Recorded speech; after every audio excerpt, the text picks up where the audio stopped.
The dying wish of a mother. In a small village nestled between the rolling hills of the African savanna, where baobab trees stretched their ancient arms toward the sky and the red earth held stories of generations past, lived a woman named Amara and her beloved daughter Zuri. Amara was known throughout the village for her gift of storytelling and her wisdom that seemed as deep as the night sky. Her voice could make the crickets pause their evening song, and her tales would draw children from their homes like moths to a flame.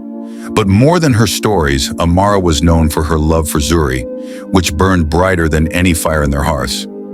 As seasons passed, Amara felt the weight of time growing heavier in her bones. One evening, as the sun painted the sky in hues of orange and purple, she called Zuri to her side. Her voice, once strong enough to carry across the village square, had become soft as a whisper. "My child," she said, holding Zuri's hand, "I have lived to see you grow as tall as the young acacia trees, but I fear I will not see you bear fruit of your own. Before I join our ancestors, I have one wish that you must fulfill." Zuri, her eyes glistening with tears, leaned closer. "Anything, Mama. Tell me what I must do." Amara reached beneath her sleeping mat and pulled out 3 items: a clay pot with a crack running down its side, a handful of millet seeds, and a wooden stick worn smooth by time. "Take these 3 things," Amara instructed, "and journey to the Cave of Whispers in the Mountains of the Moon. There you will find what you need to grant my wish.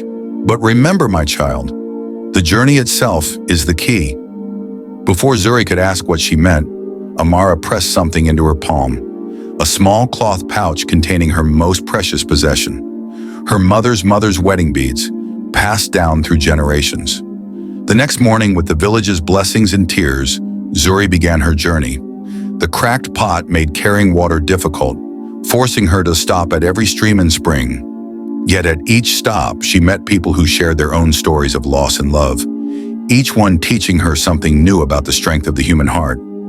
The millet seeds she carried attracted birds that would have otherwise gone unnoticed.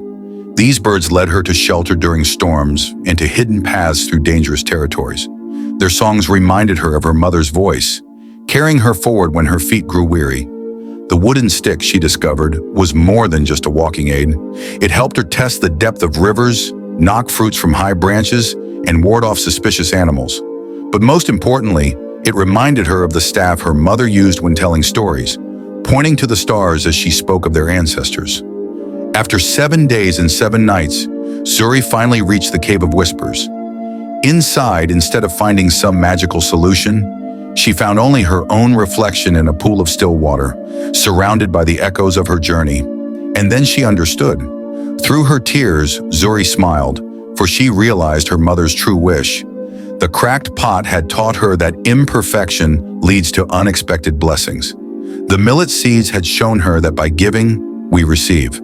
The stick had proved that the simplest things carry the greatest power.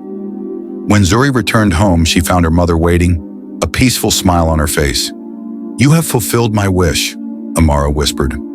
"But Mama, I found nothing in the cave," Zuri replied.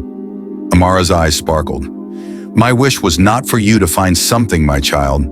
It was for you to understand that life's greatest journey is learning to carry your own story. Now you have stories of your own to tell, wisdom of your own to share, and strength of your own to give." That evening, as the stars began their nightly dance across the sky, Amara closed her eyes for the last time, knowing her greatest gift to her daughter was not the items she had given her, but the journey that had transformed her. Today they say that when the wind blows through the baobab trees at sunset, you can hear Zuri telling stories to the children of the village, her voice strong and clear, carrying the wisdom of her mother and all the mothers before her, ensuring that their legacy lives on in the hearts of those who listen.